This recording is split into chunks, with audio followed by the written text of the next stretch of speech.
Okay, so let's just start. Welcome everybody this afternoon here for this seminar on decarbonizing public procurement in the European Union. Good afternoon also to those students or professors who are also connected online. You know that public procurement right now is one of the important issues in terms of, well, all these climate change policies, even at European Union level or at national level. Probably most of the problems are still at national level, as we probably will see. And actually, governments and member states, when dealing with the European Union climate change policy, are also considering, of course, which can be their contribution, and part of their contribution, it's clear, can be through this kind of public procurement. But then in practical terms, that's not probably easy, and it has a kind of different obstacles. So in order to talk and to enlighten us about this public procurement as a tool to fight climate change and public procurement within the climate change policies, we are really lucky, and we are also really grateful because today we have two good speakers. I think that, I mean, don't you think it's not really easy to find experts in that specific area. There are, of course, a lot of experts on climate change issues, but when looking about public procurement, well, it's not that easy to find people who has been really working on that area. So as I said, we are just lucky today and grateful that we can count this afternoon with two very good speakers that have been just working on that area for quite a lot of time, from not only the academical dimension, but also on the practicalities and the real problems of how to implement those ideas on that concept of green public procurement in the area of climate change. So what I'm gonna do is I will introduce you our two speakers. Then as for the structure of that seminar, we will have the presentations from our speakers, one after the other, and then at the end we will have the last part of our seminar with some debate, or if you have any question, comments, or any observations. That also works, of course, for those who are online. We'll try to combine both areas. So for those who are online, just please take into account that we are, and also for all of you, we are recording that session. So in case that you don't want to be recorded at the time that you contribute or whatever, just please, switch off your camera and just open your micro. Having said that, I will introduce now our two speakers. I don't know who will be the first speaker. Yeah, well, our first speaker will be Professor Roberto Galán. He's a professor of administrative law at the University of Sevilla. He is also right now actually the general secretary of the University of Sevilla, and I really know that, how that really means in terms of commitment and in terms of engagements and in terms of agenda. So we really appreciate very much that he has just accepted to move from and to come from Sevilla to here just to spend this afternoon with us. He's also, he has been, also advisor to the cabinet for the presidents of the Spanish government in areas related to some of the issues that we will discuss today too. And of course, he, in the academic dimension, he is also leading research in several competitive research projects concerning legal challenges on the energy transition, another project towards a new regulation of renewable energies within the energy market, and still another one towards a new regulation. I'm sorry, that's said. So, and also he has published a lot of different works as articles, specialized articles in specialized journals, are also on monographies. I would like maybe to highlight the work on las cláusulas ambientales en la contratación pública, so the environmental clauses in public procurement, which has been produced by the University of Sevilla, or also a recent book, I think, about el régimen retributivo de la electricidad fotovoltaica, which is in English something like, I don't know, the tax regime on photovoltaic electricity, something like that. So what I want to say, in fact, that he has really a great experience as an academic and as also as a responsible of some areas at the governmental level, and particularly at the university, which also, of course, I mean, university, our university, University of Sevilla, University of Barcelona, Utrecht University, as all as public universities are also committed in this idea of green public procurement. And actually the University of Barcelona is just undertaking some works and some plans and some strategies in this, well, based on this idea of public procurement. I will also to introduce you Professor Jansenn. Professor Jansenn is professor in European and Dutch public procurement law at the law department of the Utrecht University. He also is a researcher at the Center for Public Procurement. His line of research has been very much focused on public procurement, particularly on sustainable and responsible outsourcing and insourcing in the public procurement legal context.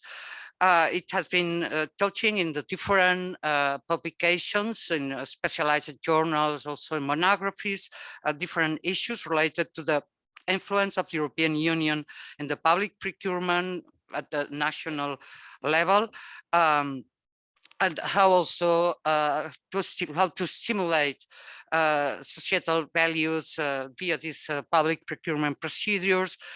And his work has been published. All these different works has been published in, as I said, different specialized Dutch journals and international journals, and also in form of monographies. And part of his academic activities also focus on research projects. And here I would mention a wide research project, I think it's a level of the university, about the entrepreneurship for societal challenges, in which he has been researching the contribution of companies to society problems such as climate change. And I have also to say that in his teaching activity, he has shortlisted for the best lecturer of the year in his university. So I think that it's a great opportunity to discuss and to debate with such a good and tremendous speakers. So I will just invite all of you not only to pay attention to the presentation, but particularly to well, to discuss also with our speakers this afternoon. So I would like to thank you very, very much, both of you. I have also to say that this is the first face-to-face seminar that we are having under the Jean Monnet chair since the beginning of the pandemic. So it's kind of an event today. And that means also that we, again, have our professors, invited speakers, just well traveling and coming now, so that it's making time for all these activities, which is something that we also appreciate it very, very much. So thank you very much. And then let's start. Let me just share the presentation. Yes. Okay. Sure. And it doesn't, yeah, no, yeah, it was me, maybe. Let me just, it was me, so I just, give you the...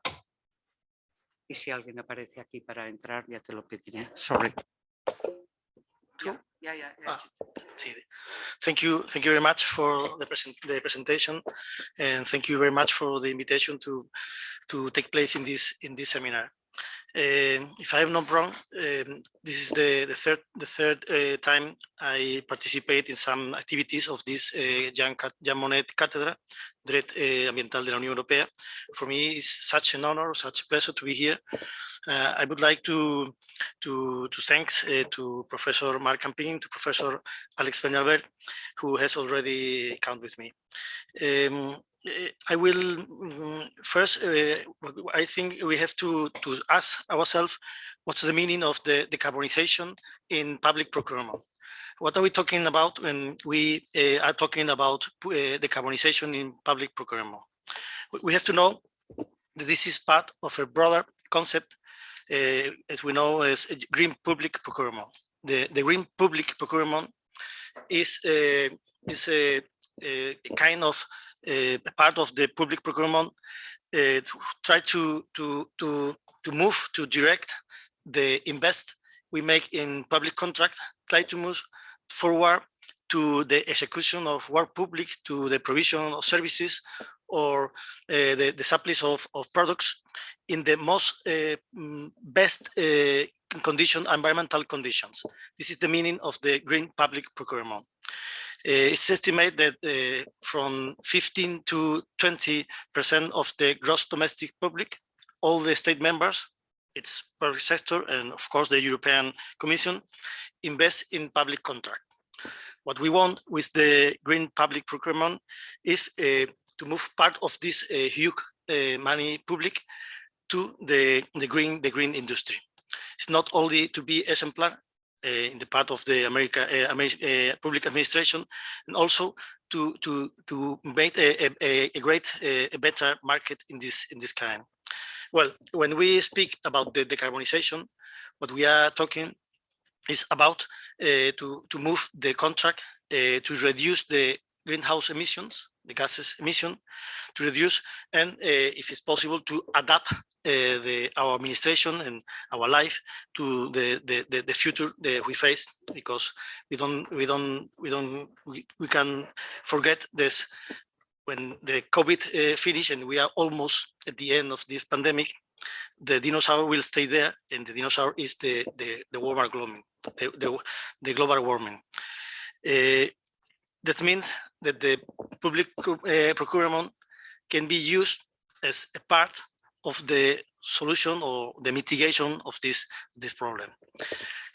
I have studied, I have to confess, now that nobody is hearing me, I wasn't an expert in public procurement. I arrived in public procurement by the hand of the renewable energy. When I study the ways we have to promote this kind of energies, I noticed that there are many countries in Europe and also in Spain, they use the public procurement as a tool to promote these energies. So this brings me to the climate change, and now you can separate the public procurement from the renewable energy and the climate change. Well, to understand what is the scope of the decarbonization public procurement, we have to look for the evolution of the right of the law of the European Union. In the beginning, the European Union has no environmental scopes, only to build a great market where the European enterprise could compete and make a better economy. We have faced a long evolution, and now the environmental law is one, I would say, the most important part of the European law.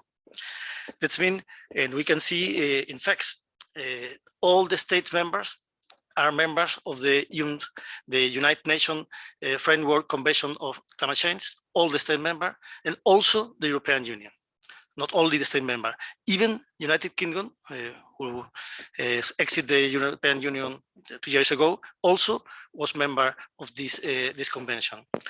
This means that the European Union has played a very important role in the fight against climate change. It was crucial, its intervention in the negotiation of the Agreement of Paris in 2015. This is the time where United States came back to the convention, and now it seems that it's again back to this convention. It was also very important, its participation in the negotiation of Manchester in June this summer, the last summer. And we have to know that I think you know before, we have a great deal, a Green Deal. This was built in November 2019. It was the political paper for the new commission. This was started in 2019. And in this Green Deal, the Green Public Procurement has a role important to play, and as well, of course, the durable energy. What is happened with the COVID? When the COVID started, the reaction of the European Union and also many countries of our organization don't react the same way that it was in the last crisis. You know, when they started the last crisis in 2008, there was a reaction of the policy of austerity, and all the states have to reduce the invest, to reduce to limit the debts. This is not the case. What have done the European Union? The European Union has launching a huge plan, a European Marshall Plan, the Next Generation Funds. This fund will be used to accelerate the implementation of the Green Deal. So we have to, in Europe, I think we have to be proud of this, and even the same time with the vaccine, it's a global success of all European, that we can share this advance. This is the reason that we can fortunately do this seminar on person, because we have got this on time, this vaccine, and we have all the Europeans have shared this success. Well, the reaction of the COVID crisis, or the crisis due to the COVID, is to accelerate the invest on the Green Deal. That means all the public administration all over Europe will have a lot of money. And same to Spain, we will receive more than 100,000 million euros. And we have to invest this huge sum of money in 3 years. So there are many projects in digitalization, of course, projects in education, but also projects in decarbonization of our economy. This invest will put us in the best position for the rest of the life. Well, not only these funds, next generation funds, we also have to talk about the European climate law. In June 2021, the European Union has got the compromise to got a neutral emission in 2050. That means from 2022, we are now, right now, in the south goes 28 years, we will be finished with the fossil era. We will everything 100% be renewable or less. Not only to achieve this important goal. Imagine what could be if we now have 100% renewable energy, and we don't have the dependence we have from third countries, not like Russia, for example. And it's something that we have to think for the future. Well, this is the scenario where the green public procurement, and specifically the decarbonization public procurement plays the role. When we face this subject, we have to distinguish two different fields, two different planes. It's not the same if you include in the documentation of the tenders, if you include environmental conditions. It's not the same if you use the public procurement as a way to check the compliance of the environmental law. I will explain me. When you start, when you call for a tender, the public administration have to check if the enterprise who are going to compete, if they compliance all the legislation, like to pay tie-amounts, to pay to the payment of taxes, to the payments of cost of the Security Social. This is something usually in the public procurement. In the last year, from the directive of 2004, and of course, overall in 2014, the states members have to check if the enterprise, the economic operator, comply this legal obligation. For example, the European trade system of emission. The enterprise have to notice how much greenhouse emission get, and if they pass the quote they have to pay. If one enterprise doesn't comply this obligation, can't contract with the public sector in the European Union. The public procurement is a weapon, is a tool we have to check, to monitoring the compliance of the environmental, not only the climate change law, but also all the environmental law and all the social law and other fields of the law. In the specific case of the climate change, you know, we have in Spain not one law, we have 5 laws. We have the state law in May 2021, finally we got it. And we have yet 4 autonomic or regional laws, as you want. The first one was here in Catalonia, 2017, then Andalusia, my region, then Balearic Island, and 2 weeks before, the Navarra community got its own law. In this law, not in the 5 laws, only 3, they are started a system similar to the trade emission system from the European Union, but not for the diffuse greenhouse emission.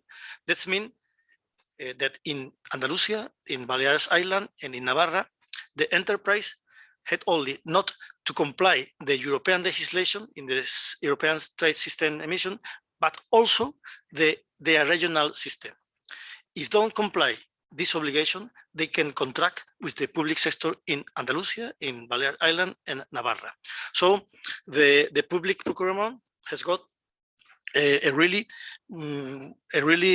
weapon for the compliance of the environmental law. And not only on the past, because this weapon, this tool, is when you have be condemned by very serious offenses, administrative offenses in environmental law, or if you got an ecological crime. When you started a call, you have to check if the enterprise will be able to comply this obligation during the execution of the contract. If they don't, for example, if they don't comply the trade emission system, the directive of 2014 or the state member or the contracting administration to refuse their offers, because they are going not to comply these duties they get in the law. So it's not only what happened in the past, if they are got crime or offense, not only when they come to a call and you check if they are going to comply this obligation, and also during the whole performance of the contract. The administration in all over Europe has to check every year if the enterprise are complying or not, not only the environmental law, of course, as well the social law and the taxes law, but if they don't comply, they can resolve this contract and they will look for another contracting member. This is one part of the public procurement related to the climate change. The climate change is a duty all over the world, and the public administration have to see in each moment when have to contract an enterprise if they are or not under the law. Well, let me speak the rest of my speech. I will explain you what is specifically the decarbonization in public procurement. I have already told you which has been the evolution of the environmental law in the European Union. What can we do with the public procurement when we check the compliance of the enterprise? But there are another step you have to look for. When you contract, when a public administration, sorry? Sorry, I have, sorry, I am speaking, I am, sorry, here, more or less, sorry, no, don't worry, I was concentrated in my speech. What I say that the next step is how can we change how we do the contract, how we execute the contract to reduce the greenhouse emission. It's possible? Of course, it's possible. It's not the same if you buy buses, electric buses, or buses moved by foils. They don't produce greenhouse emission or don't. Of course, there are several problems. The green public procurement suppose a restriction of the freedom of concurrence. Not all the enterprise make electricity bus. Electricity bus are more expensive than the foil one. There are any problems that the green public procurement has to resolve. Not so easy. And we are now in an embryonic moment. This must have a long time to maturate at the end. Well, I will say the key point of the green public procurement, and it's really the main use they face, is that what we put in the tenders, it must be linked to the subject matter of the contract. I put an example. If an enterprise has a project in Brazil, Amazonia, to reforest territory, beautiful. It's an activity that, of course, helps to fight against the climate change, no doubt. But this project has no connection, no link with the subject the administration is contracting. So you can put in a tender anything that did not link it with what the administration is going to contract. This is the main limit the public administration face when they want to decarbonize the economy with the public administration, with the public procurement. So, of course, when we are talking about the climate change, we have to talk about the energy. It was I told at the beginning. More than third part of the greenhouse emission in the world, throughout the world, correspond to energy. The energy we consume is the guilty of the most of the third part of the greenhouse emission. So, of course, the supply of electricity, this contract that the administrations have to do, as every organization in the world, is one of the most important contract we have to reduce the emissions. There is one judgment you have to know. The name is Concordia, well known, from 2002. In this case, the city of Helsinki in Finland called for a public transport services contract and put more points to the enterprise who can offer less emission of nitrogen and less noise of the buses. Well, in this case, the Court of Justice of the European Union, oldest community European, said that this is possible because, as I said before, this contract, this condition, this environmental condition, were connected with the matter of the contract.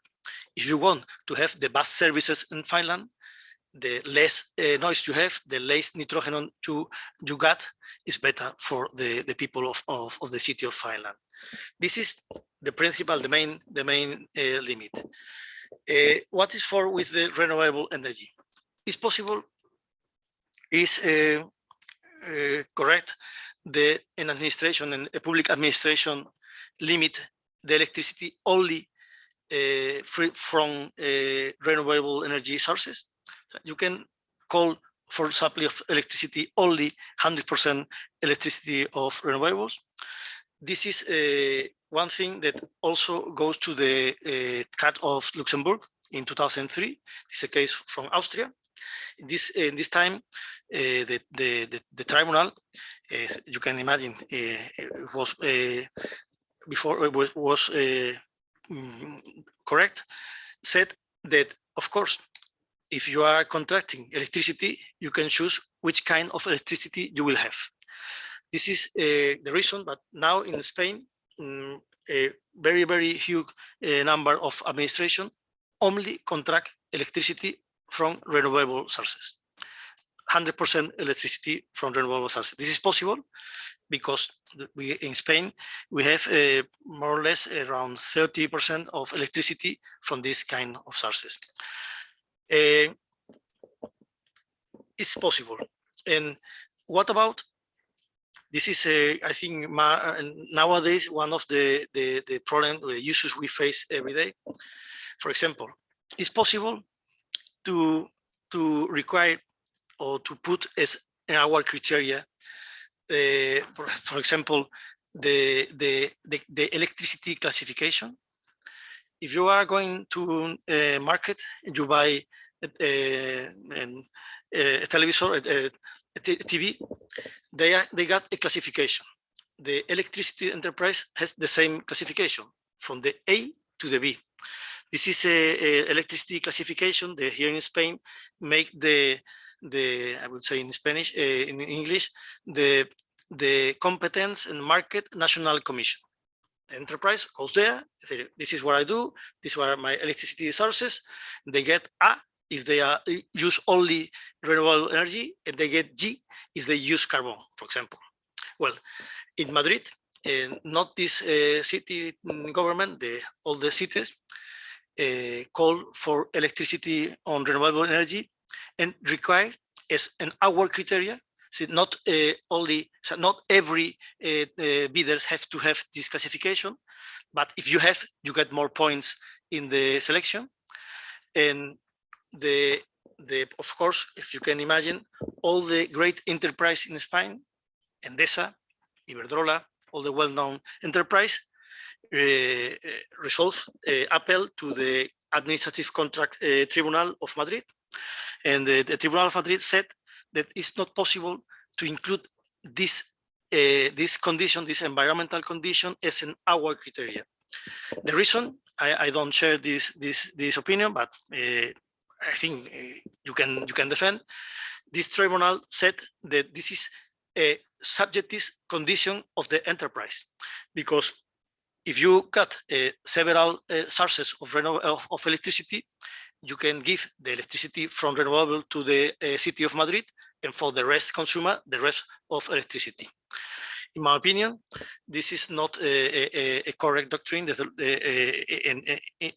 Overall, if we think that it's not the same, if a public administration contract only with an enterprise who only produce electricity from renewable energy, that is by to this electricity and other kinds of electricity, because you are financing the production of electricity with the money you give for your electricity to another sources of energy. In my opinion, this is something that must change the future. Believe me, when you are in the side of the administration, you have to make a call. This take a lot of time, a lot of work.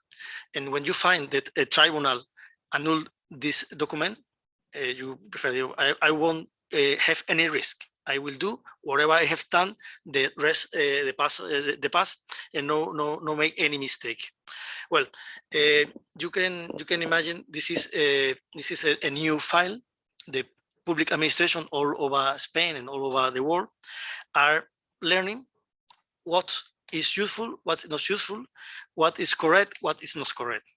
But you have to know that where you put the environmental condition, you will restrict more or less the tender. For example, if you require all the enterprise, what I have told you, is quite interesting.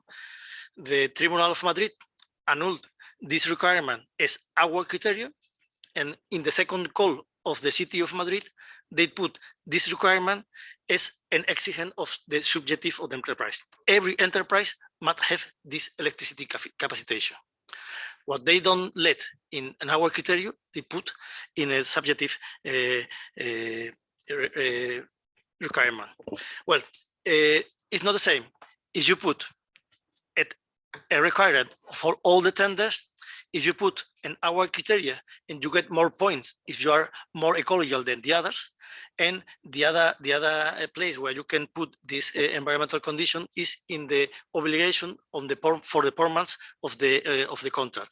During the execution, you requires the electricity is from sources renewable or not.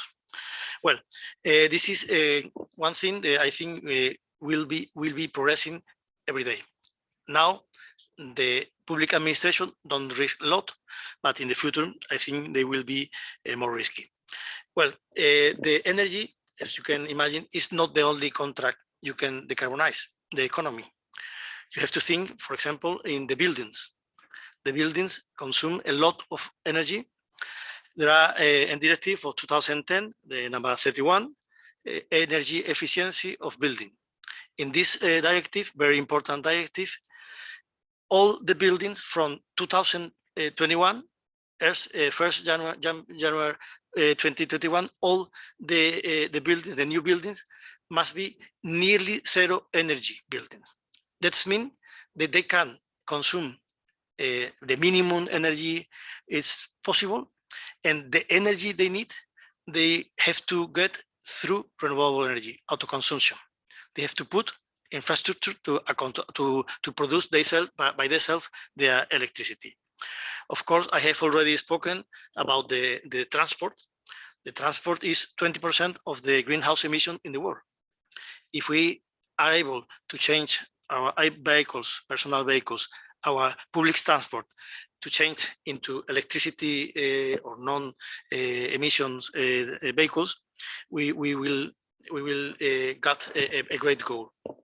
There are so many contracts. You can find some point and you can reduce the emission, and this is what we are looking all over Europe. When I have been in a group in my regional government, we were one from Flanders, one from Malta, one from Lithuania, and every share the same problem. See, what can I do when I have to decarbonize my public procurement, when I don't have any tool useful for me and that bring me the trust that I am doing good to my election? Imagine the problem, because this is very normal in the way the European Union plays. It's like Bologna. Bologna is a wonderful project. I always say Bologna has not started yet in the World University of Spain. With this happens the same. This is a policy. We have the mandate. We have to decarbonize our public procurement. We have to put social clauses, environmental clauses, but we are doing this is like the real life. We won't get this goal in a day. This is a movement. This is policy, and everyone will start with better practices. We find that's correct. I will do the same in my country. Another, and I will finish. Another example. In Spain, from 2014, we have a record. It's called the carbon footprint record. The enterprise that don't have to be in the European trade emission system voluntary can go to this record, and they compromise to calculate their footprint, their carbon footprint, and also they can, this is not obligatory, not compulsory, they can choose to reduce year by year the emission. The enterprise who did this record, they got a level from the environmental ministry, the transition ecology ministry of Spain. They got a level. It's possible I ask you, and I ask myself as well, it's possible that you put this our criteria and you give points, example, from 100 points, 5 points to the enterprise who voluntarily are in this record, who calculate the carbon footprint every year, and every year must demonstrate, verified by auditors, that he has reduced the emission in carbon. For the contract administrative tribunal, this our criteria is not correct. I can understand this. The reasoning is that they are doing a lot of things.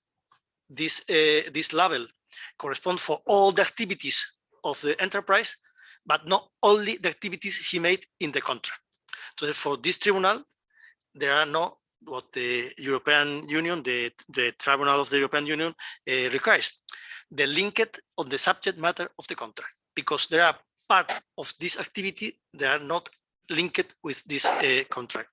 In my opinion, this is a wrong decision. I am sure that in the future will change. It's not the same if you contract with an enterprise who is compromised with the fight against the climate change and who reduce its emission of greenhouse emission gas, that who doesn't. It's not the same. And of course, in a part of this activity will link to the contract, in my opinion. Well, I will finish saying that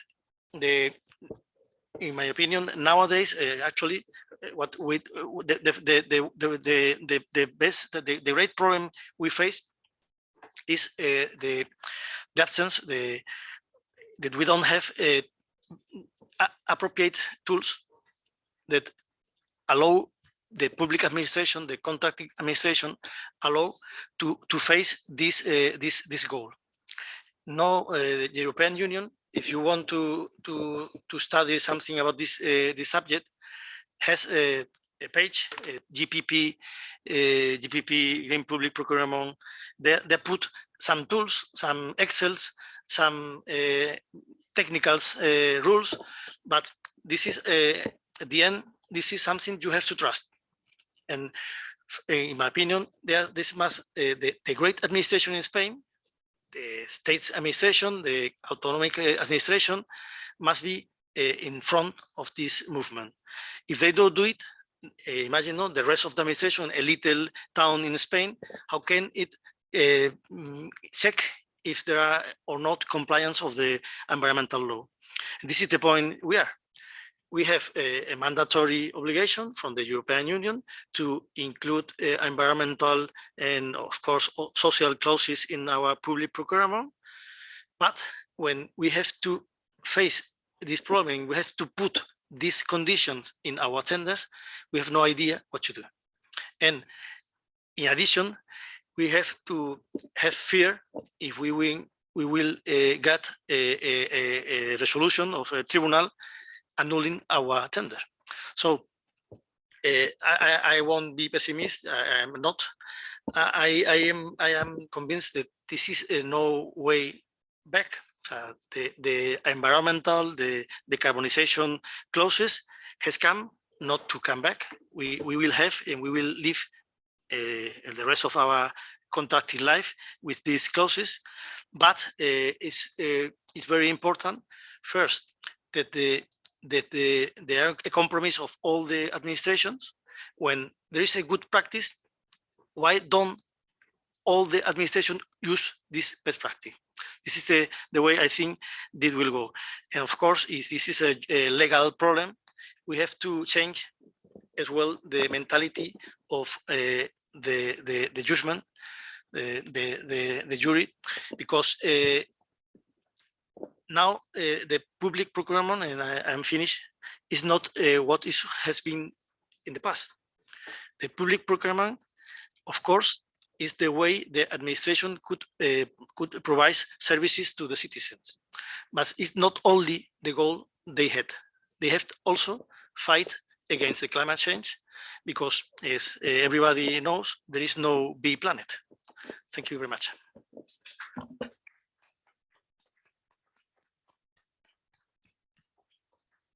Thank you.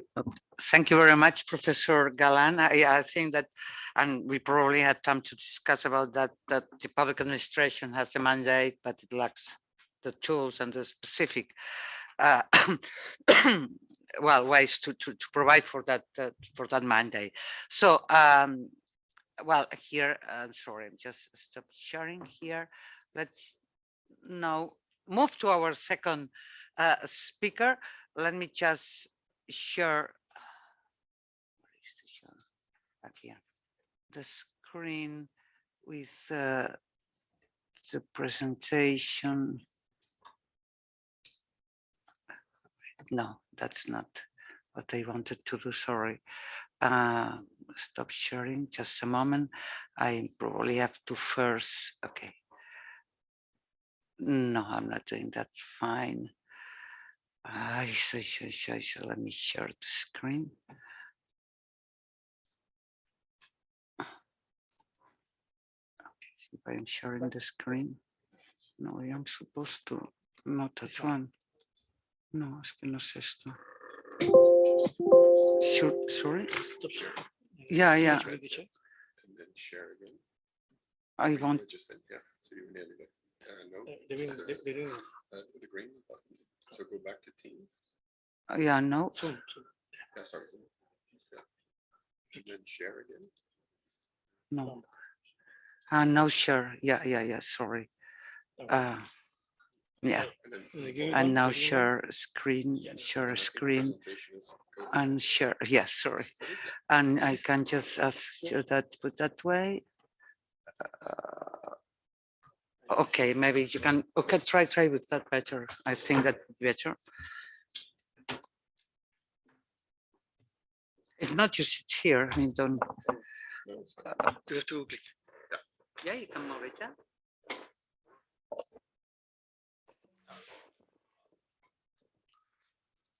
So good afternoon, everyone. It's also my absolute pleasure to be here today to discuss what I think is a very important topic. A great thanks to the university, to the faculty, to the Monnet chair, to Marc Campins in particular, but also to my distinguished colleagues present here today, but mostly also to the students that are here today.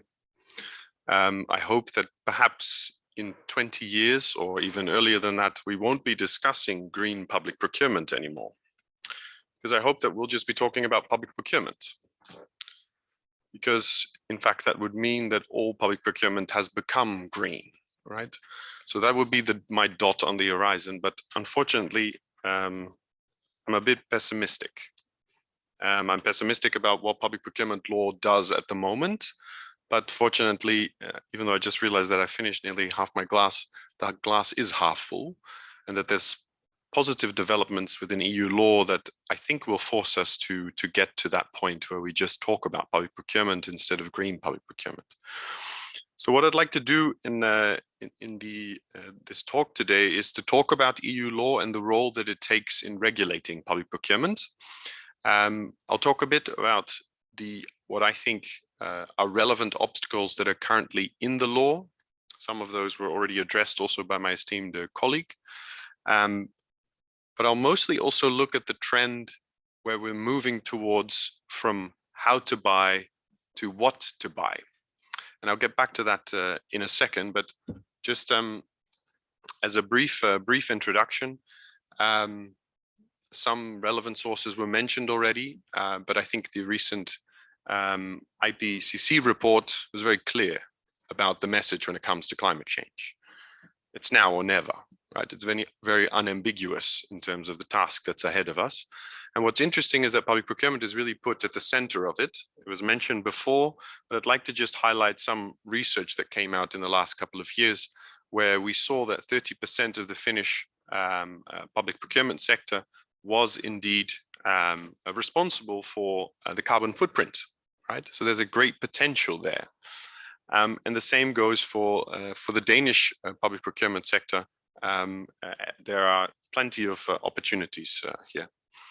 I think what's interesting in this regard is that the law has changed, right? So given if we would compare this to the situation that we were in the 90s, the law has improved, but I don't think sufficiently enough up until this point in time.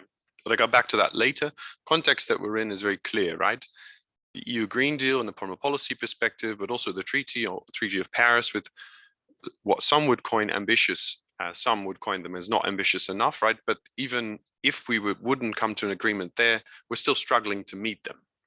Right, so this enforces, I think, the need to think about how we regulate public procurement and what we want to achieve with it in the future. Now, recently, a big batch of legislation came out of the circular economy package. I'm talking about the Eco-Design Directive and other aspects. I'll get back to that in a bit, but I think it's meant two things. One is that we've been given a lot more opportunities to include green and social criteria in public procurement, in the public procurement directives. But also, and this is more recent of the last couple of years, is that we seem to be moving towards mandatory criteria. Now, what does this mean? It means that Europe sets the level of sustainability that public procurers are supposed to achieve through their public procurements.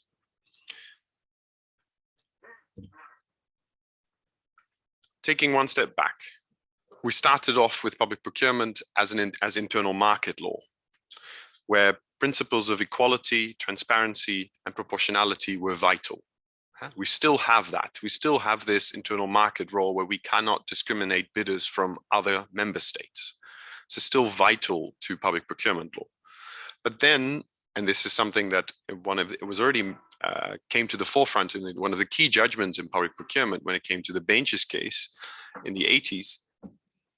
Public procurement was also seen as a way to affect societal change, right? So that combination led, I think, to a culmination of changes that happened in 2014 in the most recent batch of public procurement directives, in which more possibilities were created. So this is the first, I would say, major trend when it comes to green public procurement, if I have to use the term. What did the EU do? It was a bifold thing, right? So they, on the one hand, said we'll increase the legal discretion for public buyers to procure and to include sustainability objectives in their public procurements, but also will aid these buyers through guides through green public procurement criteria, right? So it was helping, but also providing the room for them to do it themselves. And this is where, to a certain extent, where most scholarship has focused over the last 2 decades, right? How do we interpret the rules that we have now, and what does it mean? What discretion actually exists? What's happening now is that we're seeing a paradigm shift, I think, in this field of law, and that brings up a lot of fascinating questions that I think are also relevant for practice. Because what we're seeing in, granted, the somewhat limited amount of evidence that we see in practice, but the evidence that we do have is that the uptake of green public procurement or social public procurement or circular public procurement, whatever the term you would use, is very low in the member states.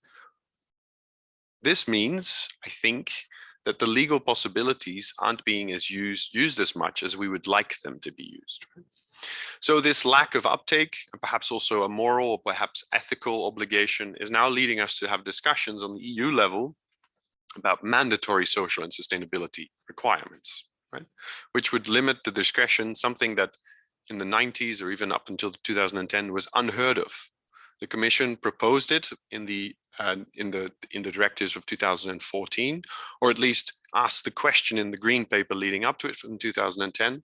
It asked the question, but it was cut down by most of the respondents in that Green Paper. There wouldn't be enough tailor-made solutions. The EU should not involve itself in what to buy and simply stick to its internal market focus, which was generically more economic geared. So when we look at these trends, and before I start looking at, I think, what the law is now and what it will become, I think there's a couple of elephants in the room or prerequisites, and the speaker before mentioned a couple of them, so I'll go through them, and I'd mostly use them to really emphasize this point. I think, as I mentioned before, the uptake isn't high enough, and that's simply because green public procurement is terribly difficult in practice. It's far easier to buy lowest price, right? It's far easier to compare. There's a lot less subjectivity. So that's a difficult, onerous task for the, say, 250,000 public authorities that we have in the European Union. Professionalization, the skills, the recognition of public buyers, I think needs to improve before us lawyers can even start talking about improving the law.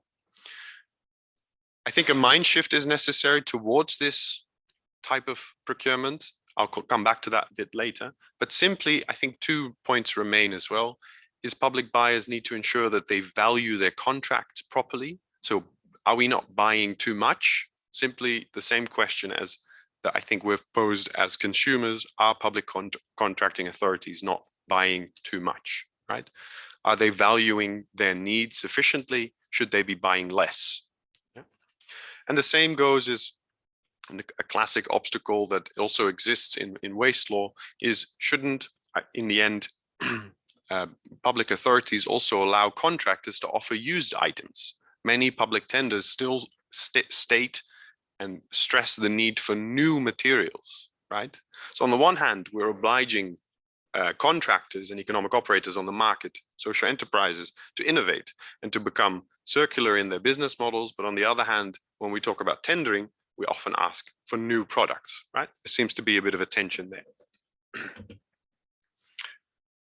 So when we talk about possibilities, the previous speaker rightly mentioned some of them. It all starts with Concordia Bus, right? It is allowed to have environmental considerations be taken into a public contract. And then there's a variety. It's almost like a menu chart that public procurers can choose from in the directive. I won't talk about all of them, but I'd like to just highlight 3 aspects that I think are relevant. But I think it's clear that either through market consultations in trying to find the right buyer that perhaps has a sustainable product, or by ensuring that technical specifications are up to scratch, there is a lot of room. And I think most policymakers and academics agree that that room currently exists. What's difficult, though, is it's still very hard to value when a tender is green. And what I mean by that is often we look at the award criteria when we say, is there a sufficient amount of quality taken up? Are we using life cycle costing as a method? Or if that's not the case, the tender or and its outcome must not be green. And I think this can be quite a fallacy in practice, because there's clearly also tenders where the market is fully sustainable, where lowest price could still be useful. Or you could see tenders where technical specifications are used to a great extent. And that would mean then that the outcome is also green, right? There's a balance there to be made, but clearly there's no one-cut solution in identifying, and this also makes these discussions very difficult when we try to evaluate what is actually happening on the ground in Europe, is that the tender data is often not complete. So I'll highlight 3 problems that I think exist in the current framework, and then we'll move on to what I think the future holds. One is the use of technical specifications, right? Basically, a public buyer or a contracting authority stating these are the specifications of the product. This is the minimum requirements. So what does that mean? In general, it's problematic when it comes to innovation and sustainability, because the extensive use of technical specifications will hammer down what you can actually offer, right? Just to use the example of, say we have a river cutting through a city, and a public authority simply asks, build us a steel bridge.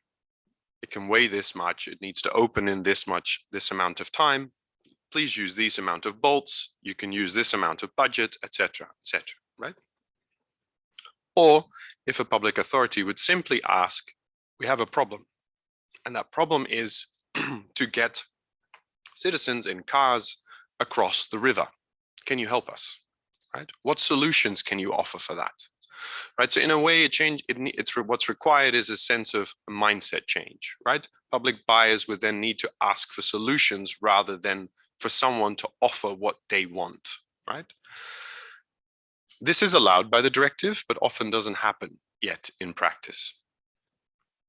So in the example that I just gave, it might mean that a tunnel is an option, a ferry service is an option, teleportation, it could be an option, right? If that is an option in the future.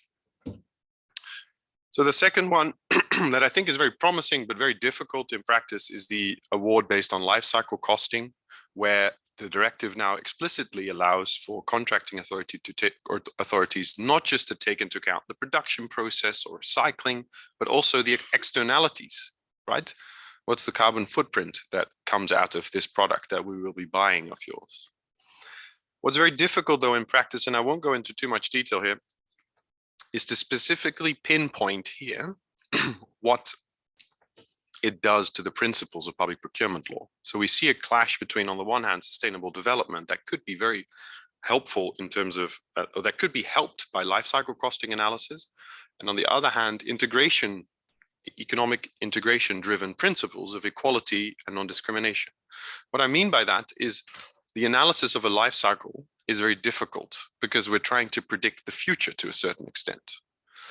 And as useful as current tools are becoming, it's still difficult for public buyers to compare such aspects in a tender.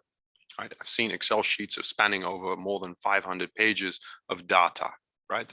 And when you consider the understaffed nature, undervalued and underpaid often as well of public buyers, they're really struck with a conundrum where it's actually where they're being pushed towards different award methods, even though these might be very useful for practice.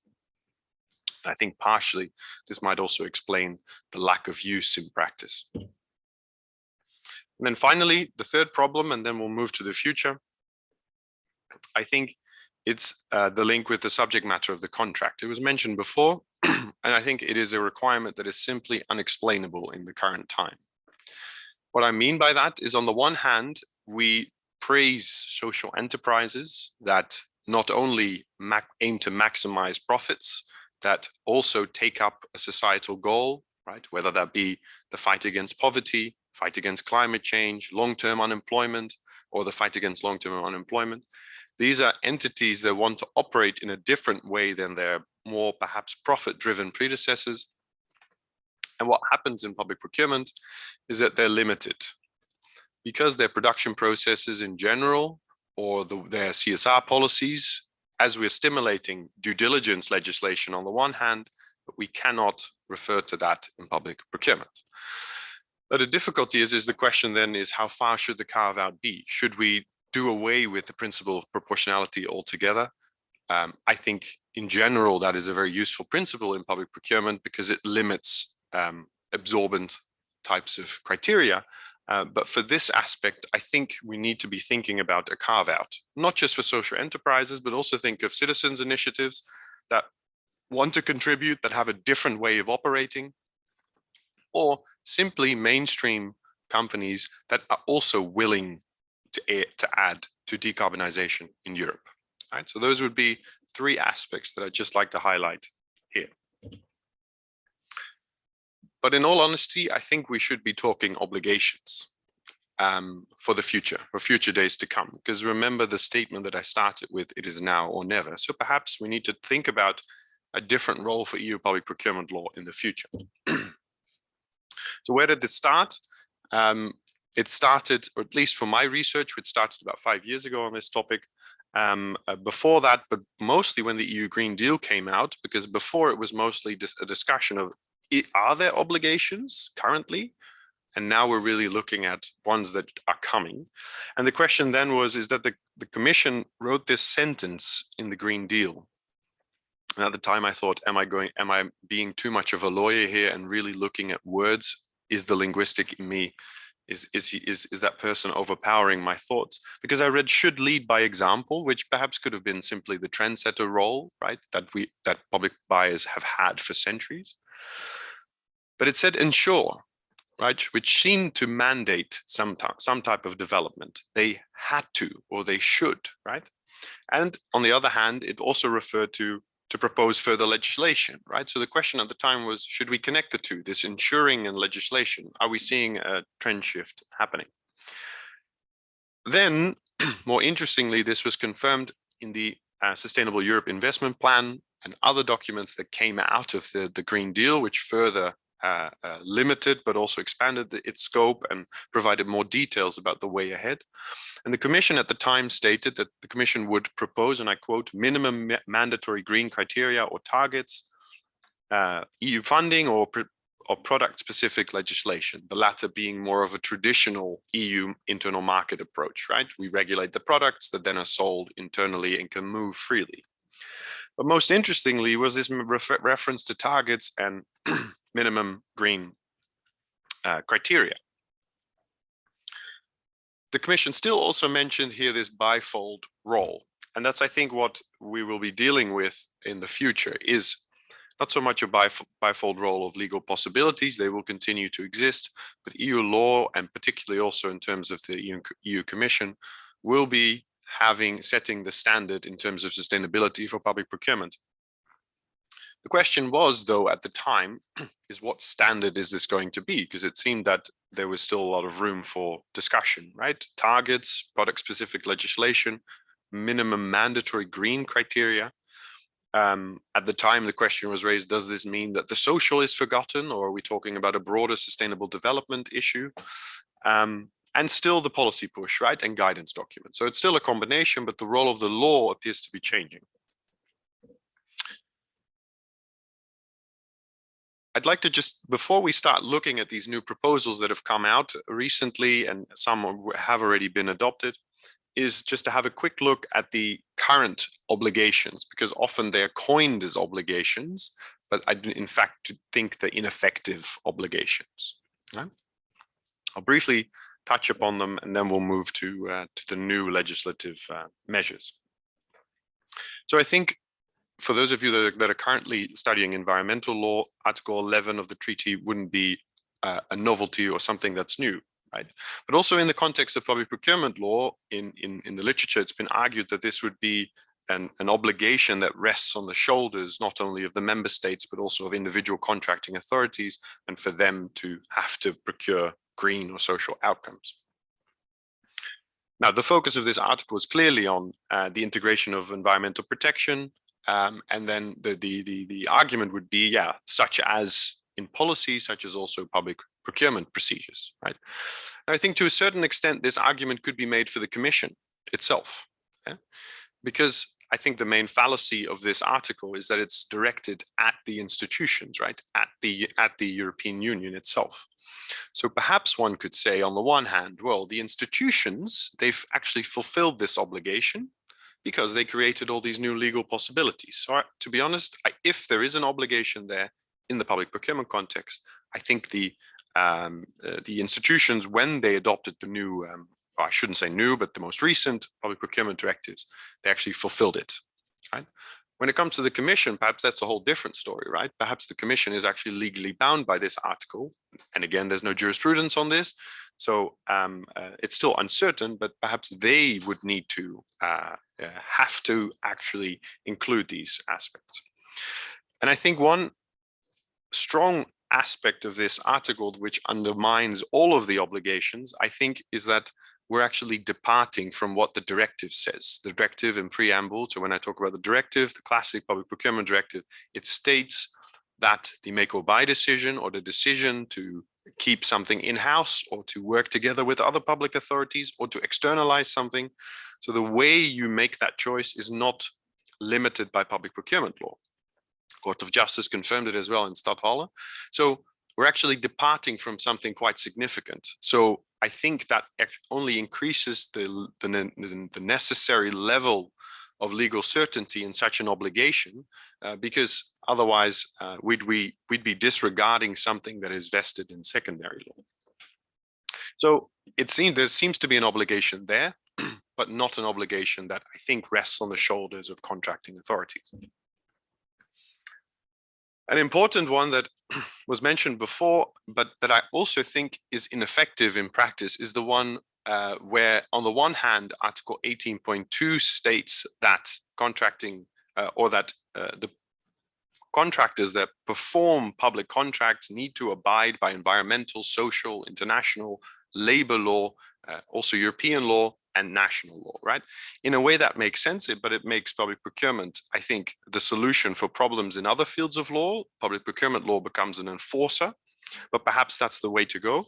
More interestingly is the link with Article 69, where you have to reject abnormally low tenders that have that are able to be abnormally low due to violations of law.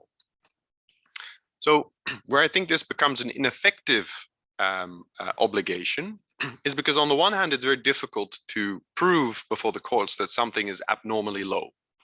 What you do and what the case law says is that you have to, on the one, benchmark with other tenders. Perhaps you can use past cases, information that you've retrieved from the market, but that's already difficult. What this article requires, though, is that you have to prove the causal link between the violation and the fact that it's abnormally low. So what does that mean? Not only do you need to establish and find out that perhaps a company has been involved in, say, child labor, perhaps even down the supply chain, which is far more difficult to establish, or that the company decided to dump their waste instead of send it to a facility where, you know, it could be gotten rid of in compliance with all environmental legislation. So you need to prove that, but also that this is so low because of that violation, right? But often it would be a partial aspect that comes into play. So I think in practice, I know that for Dutch contracting authorities and many across the EU, this would be simply too much of an onerous task to actually make it an effective obligation, even though on paper, I fully condone that this is an obligation that is very helpful for the for the fruition of for the coming about of public procurement in a green sense. Now, it's also extended to subcontractors, so the potential is there. And generally, when I'm being pessimistic, sometimes the court corrects me, because then the Tim case arrived. And I think what we're now faced with is a discussion about, do we actually have a sustainability principle in public procurement law? And if so, that would be fantastic, because then from a climate change point of view, or from a decarbonization point of view, governments would be obliged to set up their tenders in compliance with it, and economic operators could challenge that decision-making in the courts, right? Whether it's a good idea or whether we should have one, I'll leave that perhaps to the discussion for later on, but I don't think this case actually establishes it. Because what happened here, the court referred to Article 18.2 that I just projected and said, well, that obligation, that subsection 2 is not there for nothing, right? The legislator meant to include it in this article, which is headed as Principles of Public Procurement, and it is a principle. Yeah? And it literally says as, and it meant, sorry, let me paraphrase, the union legislator sought to establish that requirement as a principle, right? So I'm sure there would be attorneys or lawyers in the law that might see a hook here for litigation, but secondly, that could perhaps be supported by the court saying that it is a cardinal value.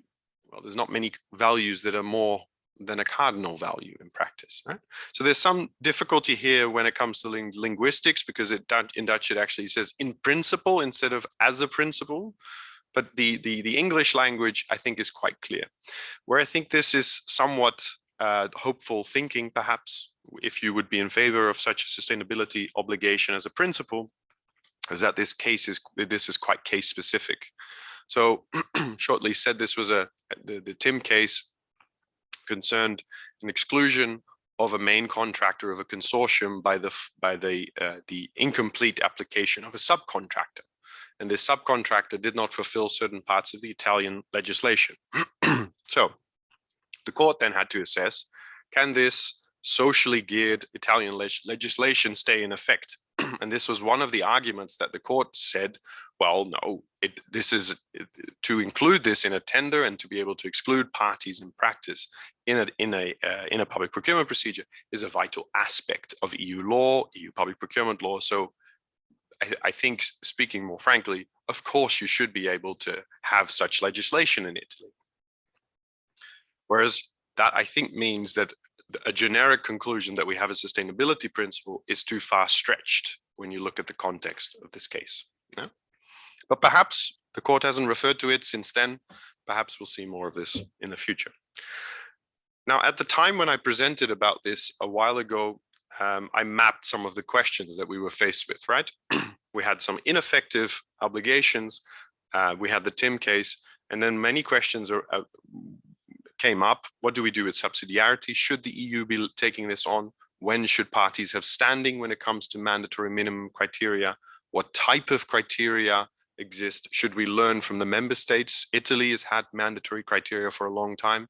In the Netherlands, public authorities are obliged to create as much societal value for their public expenditures. So there are national developments. And the question was at the time, okay, how is this going to come about? And what's quite exciting for today is that we can talk a bit about a clearer picture. That's the last aspect that I'd like to discuss with you, is because I think the picture is getting clearer. And on many sectors, I think we will see minimum green and social criteria popping up over the years, which I think spark a lot of legal issues. Some of these sectors, they're in different stages of development. Whereas for clean vehicles, we've had a directive for a long time, which has been revamped more recently. Food hasn't had much of a regulation, but when we look at the farm to food strategy and the call from the European Parliament to also include minimum mandatory criteria, I think we'll be heading in that direction soon as well in that sense. But let me see and try to show you at least where I think the EU is heading in terms of law and what 3 types of legislation or legislative approaches we're heading into. So I think there's some categories to be made. We either regulate it in the regulation or the directive itself. It seems that the public procurement directives are not the place to do it, or at least that's not what Europe wants. None of the member states have indicated they would want another revamp of that. Committee of the Regions was against it. So I think the focus is on other specific green secondary fields of legislation. Either in that type of legislation, or secondly, we regulate it in the regulation or directive, but we add a delegated act for the Commission, right? Who can then hammer out the specifics. Or we give the regulation, in the regulation or the directive, we add the boundaries of such a competence to adopt a delegated act. So the first approach, I think, is in the clear examples in the clean vehicles directives, where before we had the obligation to include either technical specifications or award criteria. And if an entity would use the life cycle costing method, it would mean that you needed to use the prescribed method of the European Commission. This approach was abandoned, and now the directive holds minimum targets, which basically means that these targets are member state specific, they're gradual as well, often they increase over time, and it basically means that the fleet of an entity needs to be in compliant with the standards set in the, so say 35% needs to be compliant with the directive, right, to put it more concrete. What's difficult here is that often it's unclear what the 35% is. Is it specific for contracting authorities, or is it a member state level target? Approach number 2 is seen and visible in the new batteries directive. So the revamp of this batteries directive now contains an Article 70, or the proposal for that, I should say, in which the member states and the contracting authorities are obliged to include technical specifications and award criteria, right? So both of them need to return, based on the other articles in this proposal, which then refers to recycled content, durability, performance, etc. So basically anything that's necessary over the lifespan of a battery in terms of sustainability. What's interesting is here is that the Commission can also establish minimum criteria, right? So none of that has popped up yet. It's being discussed in Parliament now. The third approach, I think, is also interesting, is when we see these green public procurement articles pop up in different types of legislation. This one, I think, is an example from the eco-design piece of legislation where the proposal is to at least limit the competence. So when these minimum criteria are established by the Commission, when the Commission sets the European minimum, the value and volume of the public contracts need to be taken into account. needs to be the need to ensure a sufficient demand for more environmentally sustainable products, right? The economic feasibility needs to be taken into account. So it provides at least some type of boundaries of what laws are yet to come. And we see the same return, nearly a copy paste in the new building materials regulation, right? Also where the Commission is somewhat limited, or at least at this point is actually willing to limit itself, right? Because the proposal, it comes from the Commission. So I think to close off, I think there's three questions that I think require attention when we look at these three regulatory approaches. Is one, the role of the European Commission to adopt these delegated acts, right? I question if that is the right way forward and if we should not be taking this perhaps aspect into the scope of the public procurement directives, or if we should hammer out these criteria in more detail through a general trilogue, right? Because where we're coming from is a fundamental difference, right? The member states were not limited based on what they buy. And now we're actually willing to let the Commission limit that perhaps to a great extent, right? And of course, in the procedure, when it comes to delegated act, there's still some input from the other institutions, but of course, far less and less democratically justified than if we would do it in this manner. It also seems that, one possible course of action could be, is that the Commission will actually make the now voluntary green public procurement criteria obligatory. So it was the current website of the Commission holds useful green public procurement criteria. And one aspect could be is that the Commission basically says, well, these criteria for these sectors are applicable and these will become the standard. I think that also requires scrutiny. Are those criteria the most suitable ones, and won't they hamper innovation and further sustainable progress in the future? And finally, perhaps a bit more of an academic concern, but I think academic concerns generally translate into practice as well when people have to deal with problems in the courts, is if we keep regulating in this way, in these three manners, I think we'll get a very scattered field of law, right? Not only do we have to deal with the public procurement directives, with national law, with the government procurement agreement, we have to also deal with different fields of legislation that have different approaches, right? So not only could that cause conflicts between them, but I think also it will make it very difficult for public procurers to take this into account when they procure. So what have I tried to talk to you about today? And then I'll come to a close. Is the discussion about the future, I think, of public procurement law and where we're heading towards, right? I think there are three problems with the current Public Procurement Act, or at least three. The role of CSR policies, the role of technical specifications, but also the role of life cycle costing. Then we look at the obligatory nature of public procurement law, and when we actually see is that there are obligations, but they're mostly ineffective.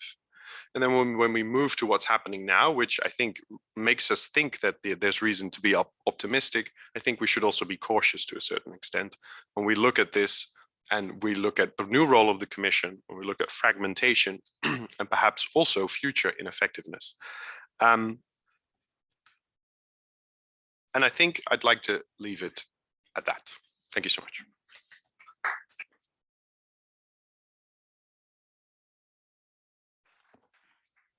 Thank you very much, Professor Jansenn, for this clear and pedagogical presentation. So let's, if you allow me to we will stop sharing and we will just, okay, so we will open now, still have few minutes for debate or for questions. So I will like to invite our audience here in the classroom, or also the audience in on the online audience. If you have any question or any comment to our speakers. Please, those who are in the online version, just use the tool to raise your hand if you want to ask something, or if you have any question. So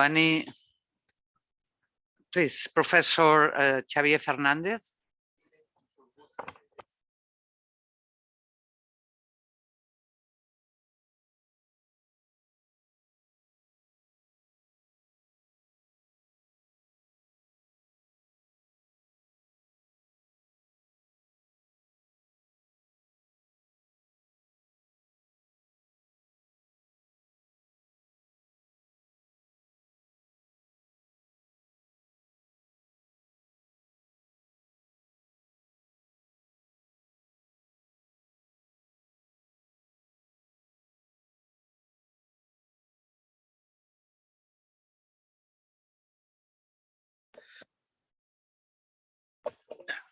That's what's happened in the call of the city of Madrid. The first call, they put this requirement. It's mean that they have to be the A classification, as it was 15 points from 100. Endesa, Iberdrola appealed to the administrative contract tribunal of Madrid and annul this call, because the reasoning is that this all the company, and you can take account all the condition of the company. In the second call, the before city government of Madrid put this first award criteria put as a subjective requirement.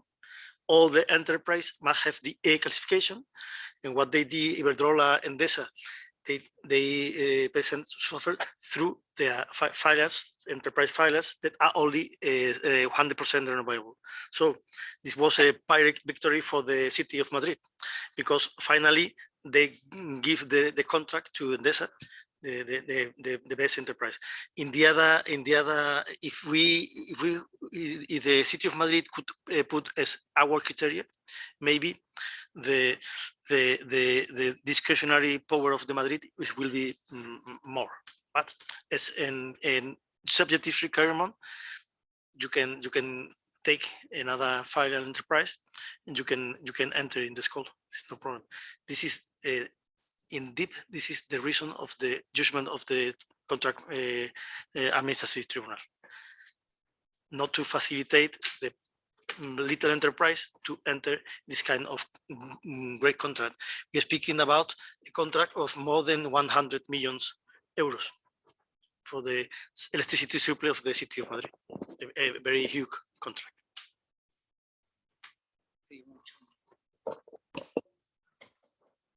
Yeah, just briefly too, thank you for your question. I think very relevant.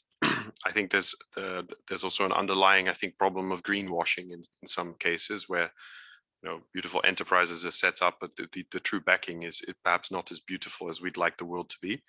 I think it sort of relates to a certain extent what I said about proportionality and CSR policies. So I won't talk about that, but I think in general, I think it does call for the question: should we perhaps focus more on the bidder rather than the bid to a certain extent? Because public procurement law has been very hesitant about that from an internal market perspective, because if we focus on the bidder, perhaps nationalistic type of preferences would come in, and we would get more discrimination. But what we're seeing is now, when we move towards, or at least we're trying to move towards, a more sustainable society, we're still limited by that. And I think for the lovers of company law, I think what's also an interesting development that you're seeing in a lot of member states is to really attribute this social sustainable status in the legal personality of an undertaking or an economic operator. So not just to have your standard limiteds or public companies, but to have what we call a societal limited now in the Netherlands, which we're getting, I would say, well, fingers crossed, in a couple of months. And I think then what's vital is to actually make sure that these entities stay sustainable, right? That it's just not just a black letter of law, but that sufficient due diligence is being done. But perhaps that could also help the situation of when you talk about groupings of entities that can sometimes be very vague to assess in practice.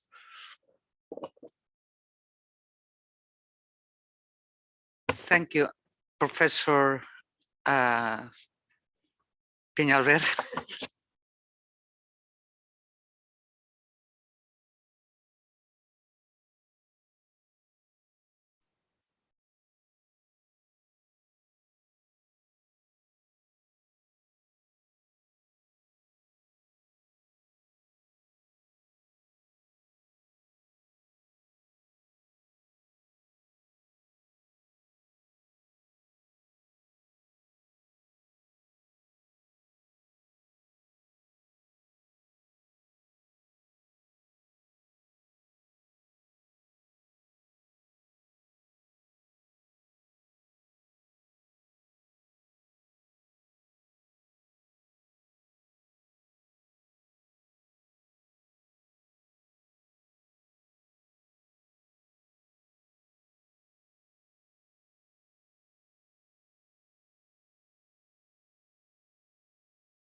I think the starting point to, I think, what's a very future-focused question. And I think that when we look at the Agenda case or the Shell case or any type of public interest litigation, I think it's a domain that I think could also affect public procurement law, but it hasn't done it yet so far.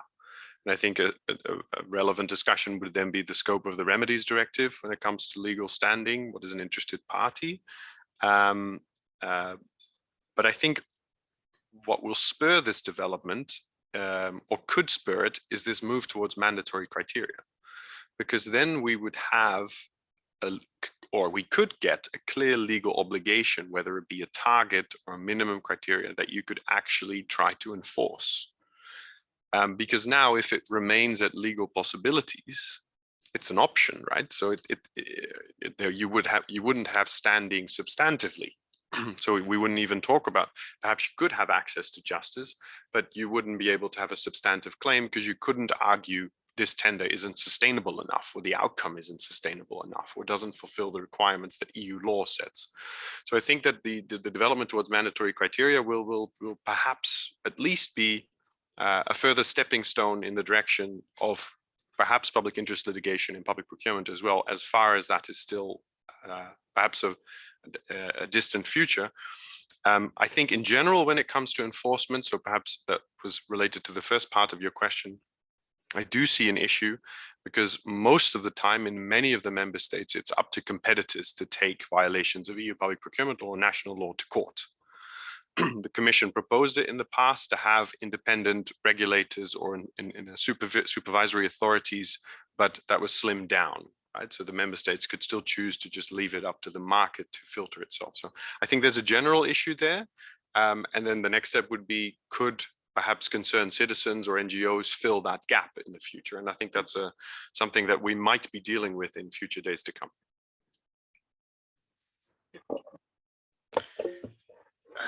I would make two comments related to your question, Alex. I don't know if when you exit this seminar, you have any idea and a clear idea if the green public procurement currently is compulsory or not. I don't know if you know this is a mandatory obligation for the public sector or not. Willem has said that the green public procurement must be compulsory.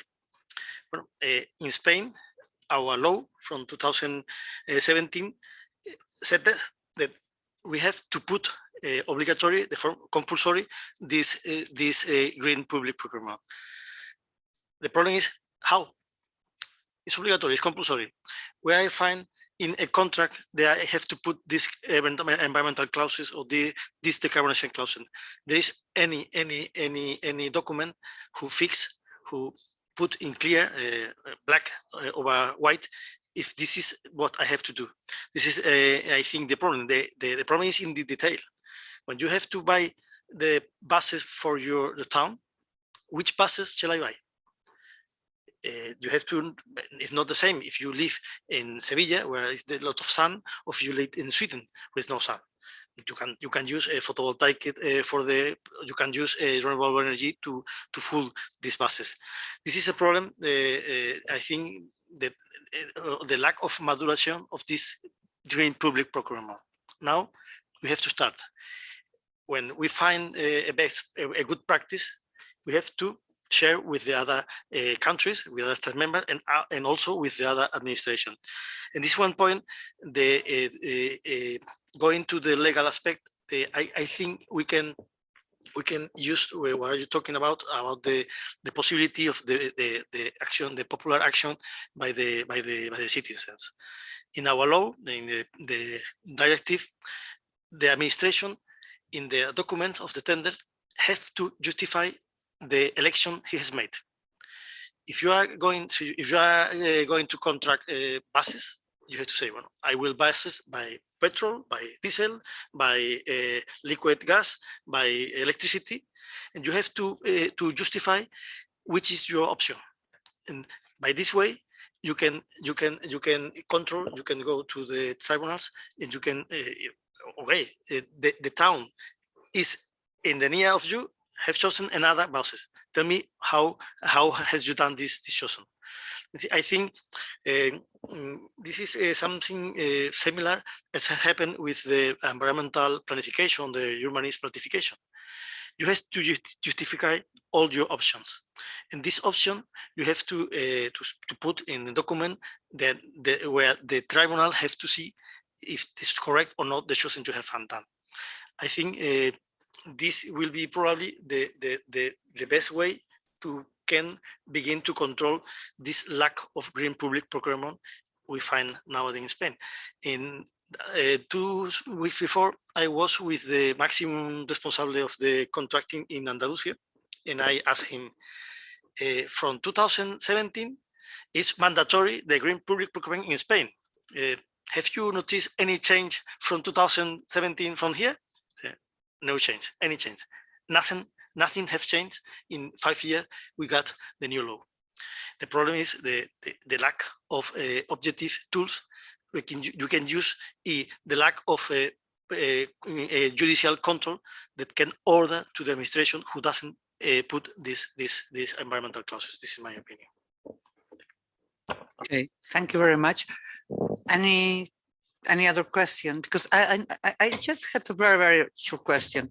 I was just thinking on this proposal of directive on due diligence, and well, how the companies, public or private, had to include these environmental requirements across the supply chain. So is there any impact that will have any impact in the full process? I was just wondering, because as you mentioned diligences, and Professor Fernandez mentioned the role of the corporations and the subsidiarities and everything. So that's a curiosity.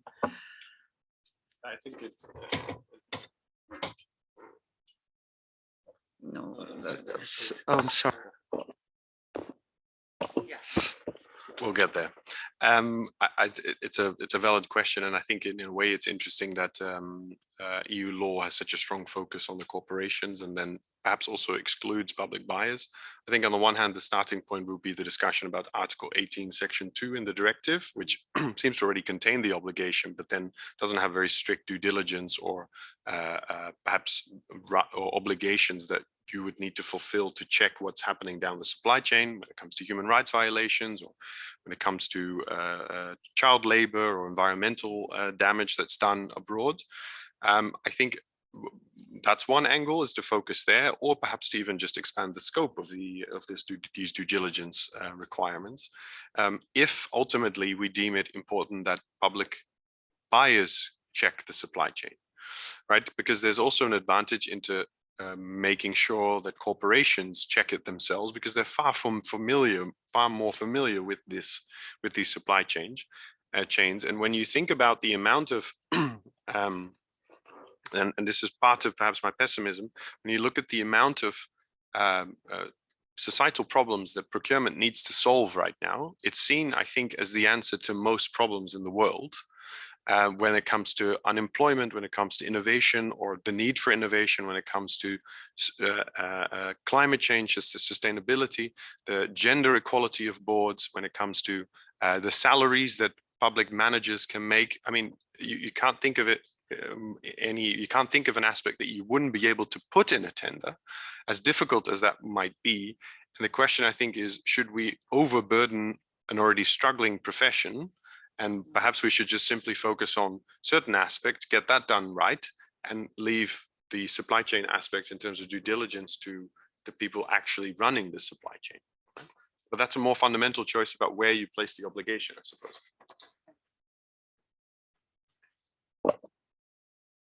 Well, sorry. I don't know if there is no more questions. So if there is no more question, I would just like to thank again our two speakers today. And I think it was a very interesting. I think the issue is quite one of these hot, sexy issues in law, and I think that we will hear about still for a while. So thank you very much for your presentations, and thank you very much our audience for your attention here. Please remind to sign the papers, whichever is with your name here. And thank you also very much to our students or the attendants online that just share the time with us. So thank you very much. Thank you. Thank you.